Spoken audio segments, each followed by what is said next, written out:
Hello, and welcome back to another episode of the Play Action Podcast presented by Warrior Student Media. I'm DJ Haws, joined today by my incredible co-host, Tyler Houston. How you doing, Tyler? I'm doing good. Man, we just had a great first week of NFL season. A bunch of incredible games, a couple big overtime games that turned out really well. Cut. What is that?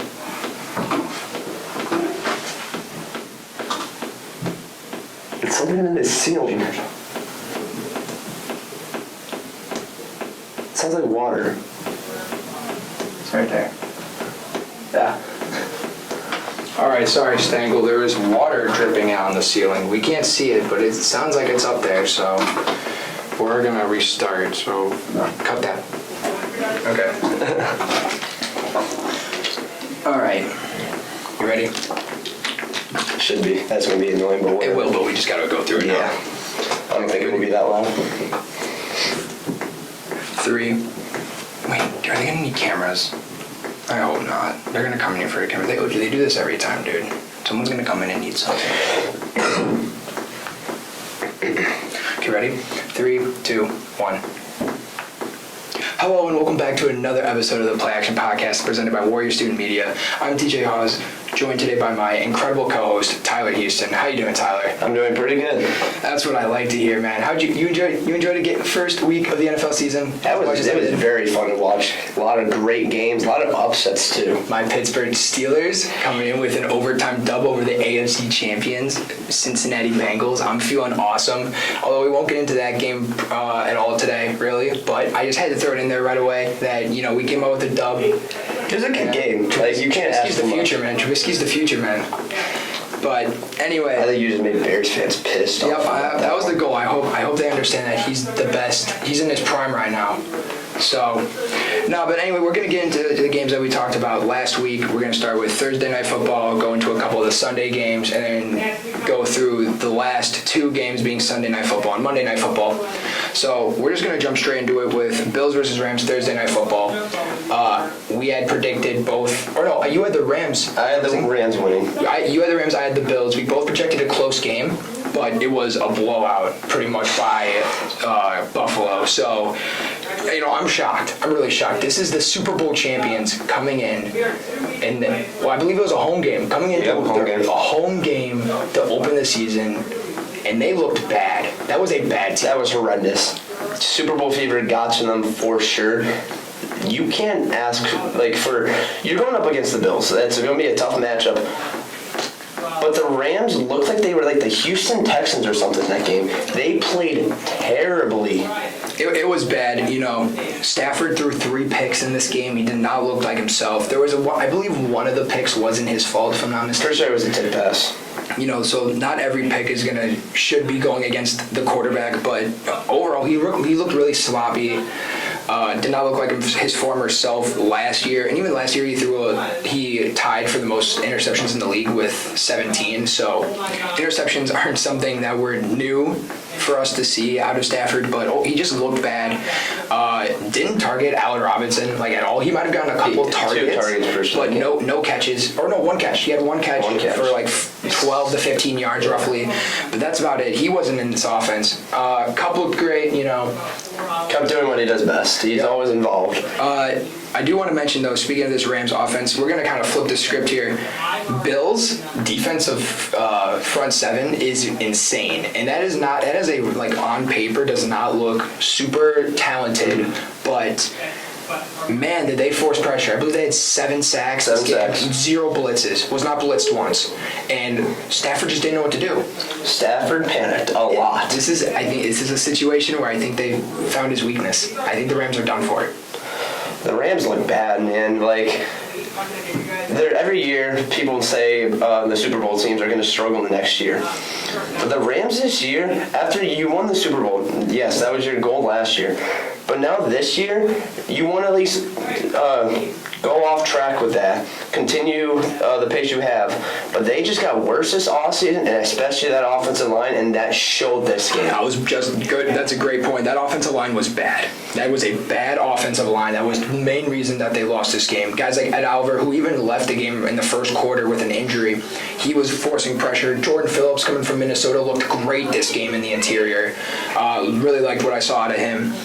But I won't even lie, though. I made season predictions a few months ago, and I did have the Rams going like 7-10 this year, which people were going crazy about. But I mean, I really think, and I wasn't projecting this, but I think this was the game where he got figured out.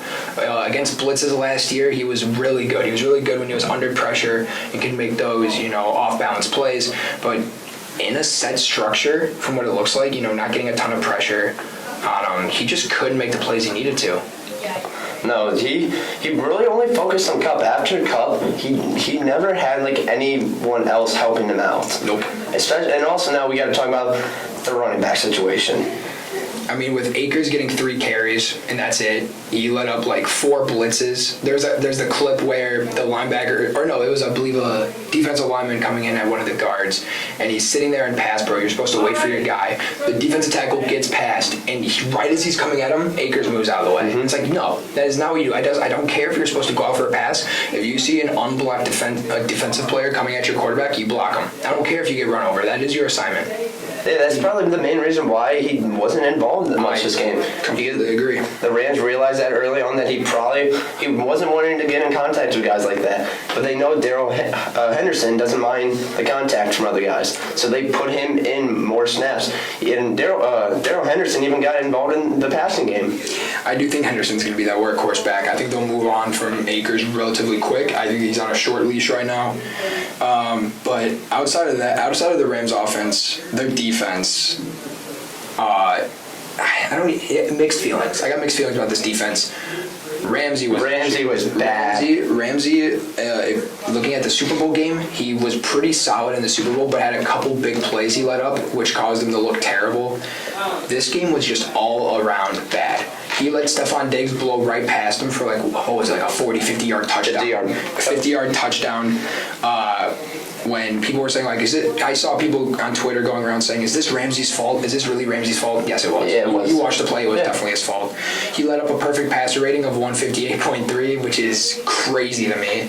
I think he had let up 1 or 2 touchdowns over 100 yards. It was just bad. For being at the top corner in the NFL, you wouldn't expect this out of the guy. No, not at all. I don't know what's gone into him, but this also ties in with this last point I want to bring up quickly before we get into the next game. Josh Allen, man. This dude, people were going crazy voting him for MVP, saying he's easily the MVP winner. He did not disappoint. This man, he threw 2 picks. One of them was a tipped pass by Isaiah McKenzie, completely not his fault. One of them was a bad throw. Yeah. So he had one was an all right throw, but it was a really great play by corner Troy Hill. So I can still even count that against him. He threw 3 touchdowns and 1 pick. Dude, what a game. Man. What a game for Josh Allen. Josh Allen, it looked like he was struggling the first couple of drives. After the 2 interceptions, he went on a roll and didn't stop. He pressed on that gas pedal so hard and never let off it. This was definitely not. I'm not going to call this a revenge game for Allen, but Ramsey was talking a lot of smack back when Allen first got drafted, saying it was a bad pick. And I know it's been a few years since, but I think he just proved it wrong. And real quick, I also want to mention, I completely forgot about this, Von Miller was incredible. Von Miller looks like a Defensive Player of the Year candidate right now. Yeah, he does. Obviously, we went over this game. This was his revenge game, if you want to call it that, but this dude looked so good. He looked like a dominant edge rusher, had multiple sacks on the game. Oh my God, they know how to use him. They do. It's going to be so nice. That front 7 for the Bills, especially the defensive line, they have a lot of depth too. So if someone gets hurt, you have enough. Von Miller, here's the thing. Von Miller had 2 sacks. He was only involved with 52% of the snaps on defense. Because there's just so much rotation. You got Gregory Rousseau, who was a former first-round pick on the opposite side of him. You have A.J. Epinesa, a former second-round pick, coming off the bench. I mean, those are 3 solid edge rushers that can all rotate throughout. We already talked about the interior for that defensive line, but you got guys there too. This Bills team looks like the best team, one of the best teams in the AFC. Yeah, for sure. By far, definitely going to contend. I mean, we all knew they were going to contend for the Super Bowl, and I think nothing's changed here. No.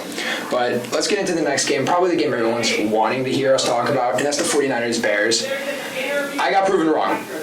I think a lot of us did. I'm a Bears fan, and I even thought they were going to lose. Yep, I will admit when I'm wrong. They shocked me. I am very, very impressed by this team. Although, I'm not going to go off and say this team is like a... I know you said, what do you believe, like a 7-10 record? 7-9 win team. All right, so... Middle of the pack, I'd say. The only way they make the playoffs is they would have to probably win 10 games this year. I don't see that happening, but also this gives at least Bears fans some hope, especially how this game went against the 49ers. Yeah, I mean, I'm not going to go around changing my opinion too much, but I think there's a few more games that they could win that I was not expecting them to win. But I still think, my record prediction for them was 3-14. A lot of Bears fans hated me for that because they're like, "Oh, you're underestimating them." I think I was a little bit, maybe just a little. I can see a couple more wins. Those kind of close games I had them losing, maybe they flip them around and win, right? So, first thing I want to talk about, is the quarterback play for both teams, right? If you look at the stats, Lance was better, but for sure. I think this game alone, at least for this season as of right now, proves that stats aren't everything. Fields was the better quarterback. Fields was definitely the better quarterback. He looked great. He looked good in this offense. Luke Getsy knows how to use them very well. Knows how to use this all the offensive pieces they had. They had a lot of receivers getting involved. Equimania St. Brown had a touchdown in the red zone. Dante Pettis had a 51-yard. That was a crazy throw, dude. Rolling out, so a shotgun. It was shotgun pass.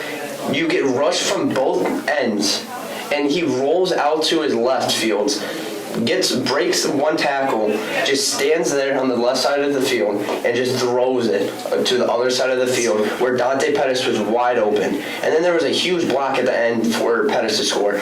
But that play alone, if you watch that play, Field showed his athleticism, and it's hard to talk about how good of a play that was. That turned the tides for the Bears, I think, at that point. Literally, considering they were playing in a monsoon. Yeah, the Bears have officially called this their rain game. Dude, people were saying that the 49ers only lost because of the rain, and it was like the Bears' advantage. I'm like, dude, a little bit of rain. If the Bears are probably used to playing in a little rain. Not that much rain. No team is used to playing in, I believe, literally 2 inches of water. Yeah, they were literally using squeegees before the game to push water off the field. But also, too, the one that, yes, it was raining very hard before the game. During the game, yes, it was raining, but it really wasn't even that bad. It was just the turf. Yeah. That was the big... Final 5 minutes, though, if you watch the game, you can't even see anything on camera. Mm-hmm. You want to know what I'm happy about with Justin Fields? The fact that he was rocking 2 gloves. That was sick, and I think he should do that the rest of the season. I know he won't, and he only did it because of the rain. Mm-hmm. Dude, he needs to rock the 2 gloves. That was awesome. It looks cool, to be honest. I love 2 glove quarterbacks are awesome. Teddy Bridgewater, everyone loves him. Teddy 2 gloves, everyone calls him. Kenny Pickett. I love Kenny Pickett at least. Kenny Pickett has short hands or small hands. Dude. That's probably why. Okay, whatever. Shut up, bro. He's still got the gloves. Point is, he has the 2 gloves, and it's awesome. All right. I do want to say, though, that this is not the deciding game for the 49ers. It's only week 1. Week 1 is going to lie to you. Week 1 will always lie to you. Last year, Carolina ended the season 5-12. They started the season 3-0. Yeah. Right? The first couple weeks of the season are a lot of bad narratives are gonna spread, and I think people saying the Bears are gonna be like this group, like average, just even a slightly above average team is just wrong. They still have a way to go, and I think San Fran's the exact opposite. This roster is too good for them to be playing this bad so often. People are talking about, they had all these injuries on offense. You had Kittle out, right? I get that. Elijah Mitchell got hurt. He'll be out for about 2 months. And I agree, that's going to hurt a lot. But with a Russian quarterback and guys like Jeff Wilson as their back, Jeff Wilson is a solid running back. He is a great number 2, and I think he'll be a solid number 1. Ayuk wasn't used enough. I know that was your player to watch for the 49ers. They just did not use him properly this game, and I'm really upset about that. Trey Lance, I feel like he's struggling a lot in the rain, but also at the same time too, this is Trey Lance first actual official start, being named the starter. He'll get more comfortable in the system. I don't see how he doesn't. Mm-hmm. I don't say how the 49ers struggle either. I think the 49ers will be a good team this year. I have them winning this division. I'm just not at some crazy high record. I believe it's like a 9-win season for him winning the division. I think this is going to be one of the worst divisions in football this year. But, no, I don't know. I just think this was one of the more shocking games. There isn't really much else to say. I think the Bears just played better on all sides of the ball. Bears rookies also stood out too, especially in the defense. Someone you mentioned to me earlier today, Dominic Robinson, looked amazing. Fifth round pick too, fifth round pick. 1.5 sacks. Jaquan Brisker, the guy you said to look out for the Bears, had a fumble recovery, a tackle for loss, and Kyler Gordon. Love Brisker. The Bears rookies performed well when they got opportunities. Braxton Jones, he was our left tackle. He was kind of hit or miss. He against Nick Bosa, he got cooked a lot on the edge there against Bosa. But besides that, he played actually pretty well. I didn't watch much of this game, but I was very impressed from what I saw from the Bears. And I think this is just kind of like a wake-up call for San Francisco. It's like, even though you have a good roster, you still got to go out there and perform. And like you said, Lance will get more comfortable in the system. Yeah. I'm not too worried. But now let's go on to, I think, probably the revenge game everyone was looking forward to, and that's the Browns versus Panthers. I'm going to just jump into the obvious. Baker looked good. Yeah. I really liked what I saw out of Baker. I've never been that high on Baker. I don't think he's going to take a team to a Super Bowl, and I still don't think that. But just for steady growth for the Panthers over like the course of a few seasons, right? I really think that this is the quarterback they needed. And especially, this is the quarterback that DJ Moore needed, and he is going to have a blast in this offense now. Over 1,200 yards the past 3 seasons with guys like Cam Newton and Sam Darnold throwing the ball. Now give him Baker Mayfield, who's an average quarterback. Robbie Anderson also looked good in this game. Which is shocking.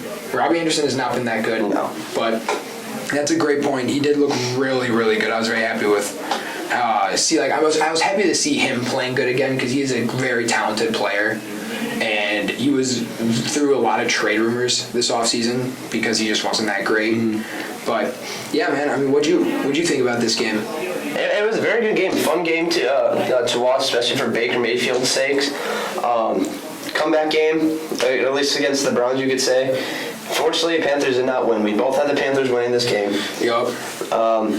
But also, the Browns didn't actually look that bad. For an offense who really didn't have a good quarterback, mm-hmm. it was interesting to watch. But also for the Panthers, though, Christian McCaffrey was back, and he really didn't do that much, especially on the run game. Passing game, it wasn't that bad, but 10 carries for 33 yards for a guy who needs to come back and play well, because especially for people who are not that high on him anymore because how much he has been hurt. Mm-hmm. Yeah, I mean, I'm sure many fantasy owners out there are not happy about that. But I think it might be just kind of a steady progression into the big role that he needs to get. And kind of just an experimental game for this offense and how it'll function with guys like Baker and obviously McCaffrey back. I don't know. This was a very fun game. I expect the Panthers to be competitive all year. I'm not saying they're going to win many games, but it's going to be a situation where like Minnesota, for example, if you got rid of the 2 minutes of every half in their games last year, they would have lost they would have been 15-2 or something like that, right? So it's going to be a situation where they might lose really close games a lot. They're going to be in a lot of single possession games that they lose, but I think they'll be a competitive team. They have a very bright future. Very. I think with Baker, a young team too. A lot of young pieces. A lot of young pieces. Guys like Brian Burns. Love Brian Burns. He's gonna have I think he has a breakout this year. J.C. Horn, C.J. Henderson, both corners. Jeremy Chin, who plays kind of like a sub linebacker safety hybrid role. Love that as well. Derek Brown on the interior. I don't know, man. This defense is so young, like you just said. So young, so much talent. I love what I'm seeing out of this team as a whole. I do want to mention something, though. This game brings me back to last season. First game of the year, Bengals and Vikings are playing, right? Vikings are up by, I believe it was 1 or 2 points. Game's about to end. AFC North rookie kicker Evan McPherson walks onto the field, kicks the game winner.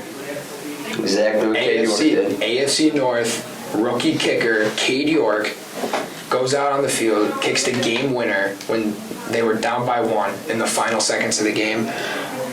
we might see the top 4. I don't know if Cade York out of LSU has a great kicking season, we might see the 4 best kickers in all of football be in the AFC North, because I think the top 3 are there already. I think Tucker, and then Boswell, and then McPherson could be up there. I think those are the top 3 kickers right now. And I think Cade York, if he were to somehow make it to 4, I think that'd be crazy. But I don't know, just a young rookie needed to be mentioned. Especially for like when you hear like a rookie kicker hit like a game winner, you probably think like what, like a 30, 40-yard field goal? No, this was a 58-yard field goal. This was not a gimme. Not at all. This was like his prove-it moment. Browns kickers have been going through a lot these past like couple years. Like a lot of kickers have rotated in and out. And I know that doesn't sound important, but think about it. One missed kick, you lose the season. You're now 0-1 to start off the year. Now you're 1-0, all because of your rookie kicker. First regular season game of his entire career. One of the biggest pressure moments that he's faced probably in his life, if I'm being honest. Walks out there and kicks the game winner for your team. Like, that's got to be an incredible feeling for the young rookie. And rookies, no matter what position, need that. You know, making a big impact early on is what brings their confidence up.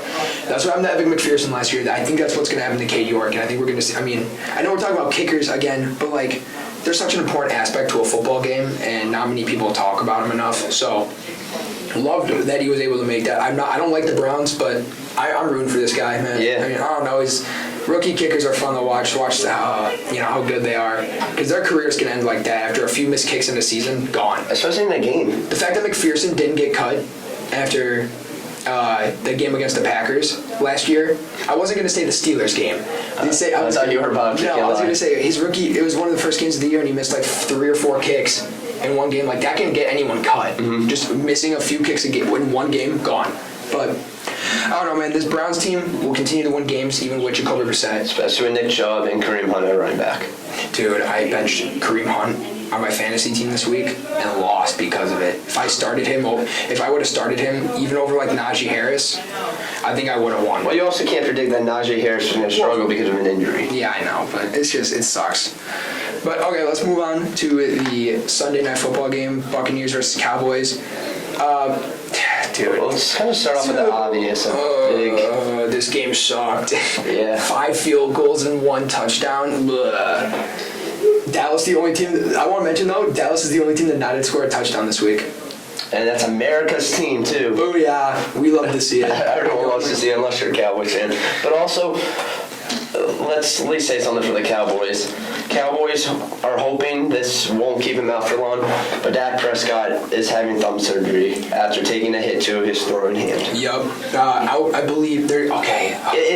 I've heard so many things. I've heard between 4 to 8 weeks. I've heard I think the main consensus from what I've understood is 6 to 8 weeks. But 4 weeks was mentioned because Jerry Jones had said on a radio station that he's not getting put on IR. That he's not. Yeah, he's not. Sorry. Yeah, he's not getting put on IR. And the absolute earliest he may come back is October 9th. So that's where the 4 weeks is coming into play. I expect it to be longer. He's out though. Yeah. More importantly, I need to take this moment to spread a little bit of a narrative here. Jerry Jones, if you're listening, get Cam Newton on the phone. We all need to see Cam Newton in a Cowboys uniform and that would be so fun to watch. We need it so bad. I was all over Twitter last night. Yeah, I was all over Twitter last night going crazy about how Cam Newton needs to be on the Cowboys. But it sounds like they're not going to make a significant trade. They might stick with Cooper Rush and Will Grier. I don't see why they would. Bring Cam Newton in. Just do it. Just do it. Like, why not? Let's have some fun. Yeah. Let's have some fun. You're supposed to be America's team. Have fun, man.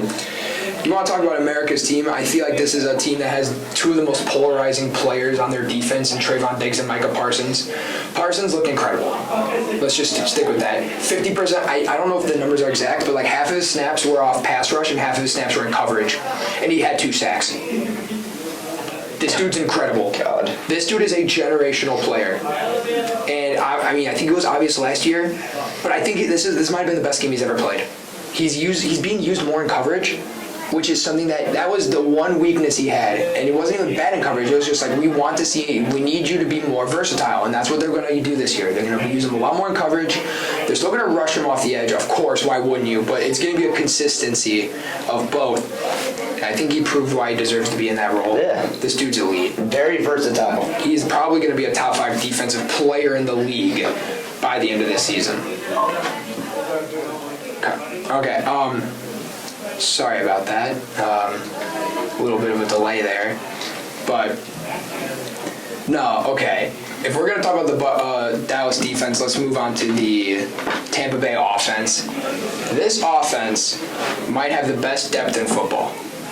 I mean, they got, obviously you got Chris Godwin, you got Mike Evans, Julio Jones was out there, right? But you also got guys like Brashad Perriman, Scotty Miller, right? You got these guys on the depth. Even Jalen Darden is down there too. Julio Jones, if you didn't mention him, I don't know if you didn't know. I did. Julio had that great over-the-shoulder catch thrown by Tom Brady. And imagine if you had said Tom Brady launches it down the field to Julio Jones like 7 years ago. Oh my God. Everyone would be freaking out. But now it's just like, oh, Julio's on his third team now.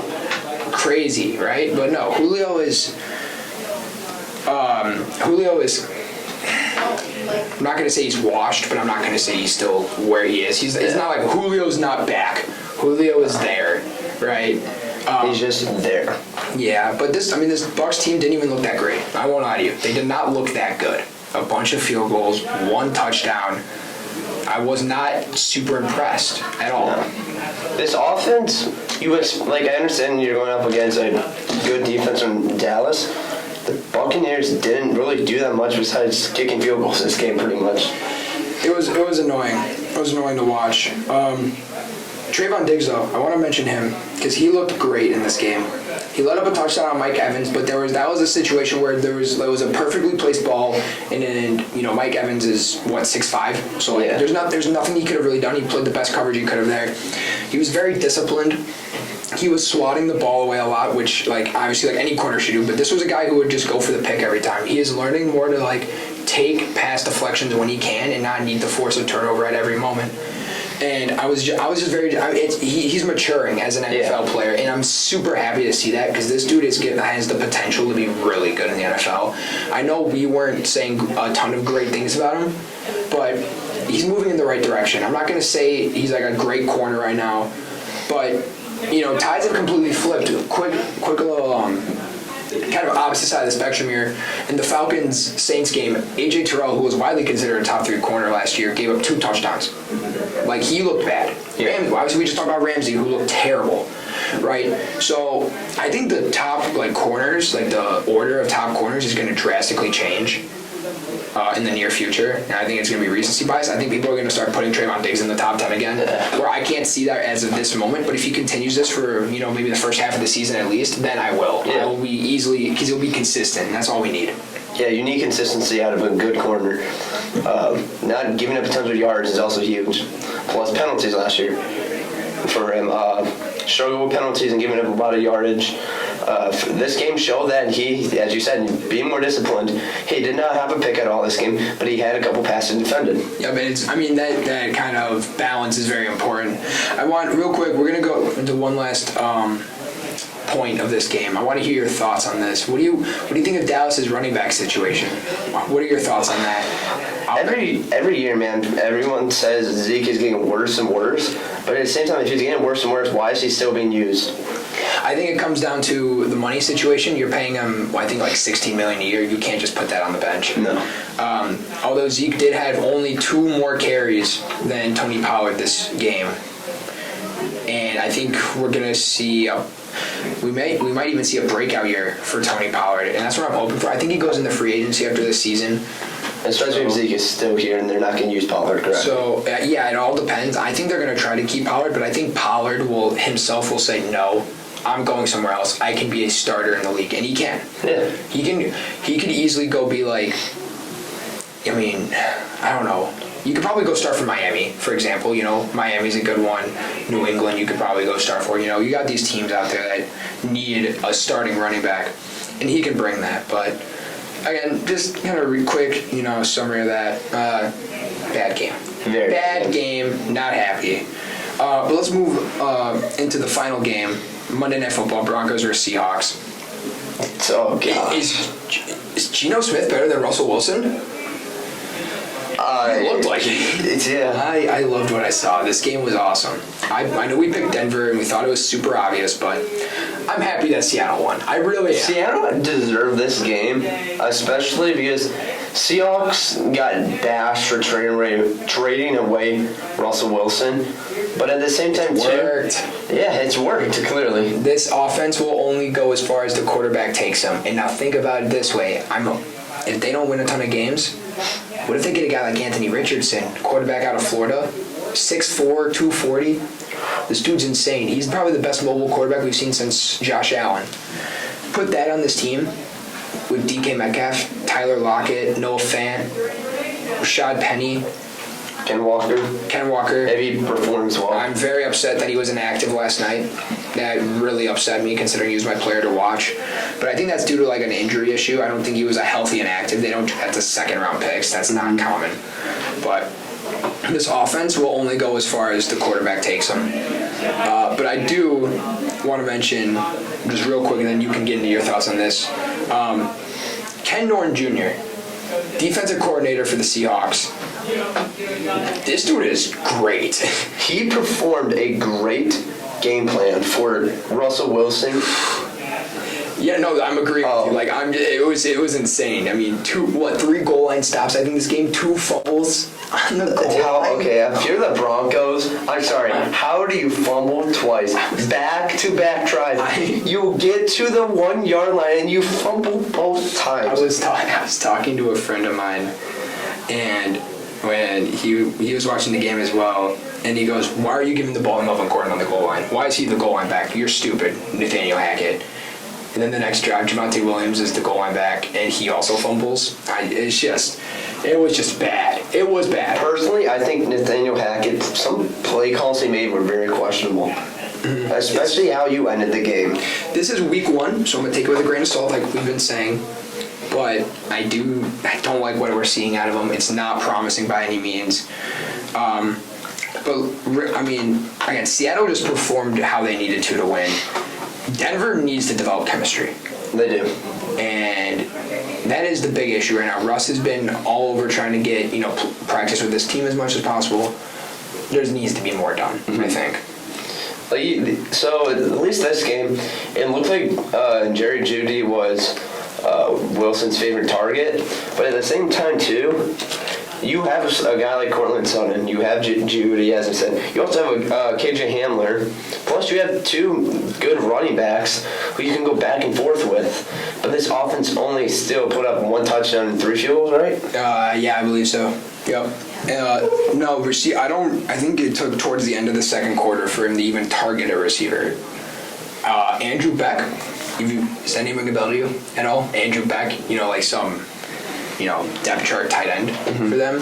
Had like the first 3 targets of the game and had like 50 yards by like 5 minutes. And he's pretty much used as their fullback. Yeah, he seemed like, at least early on, he was Russ's favorite target. But over time, I think he was there with Jeudy a lot.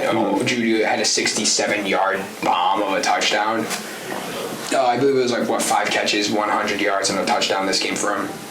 It looks like he's going to be his guy, and I was really expecting to be Cortland Sutton. But if this trend continues, it'll definitely be him.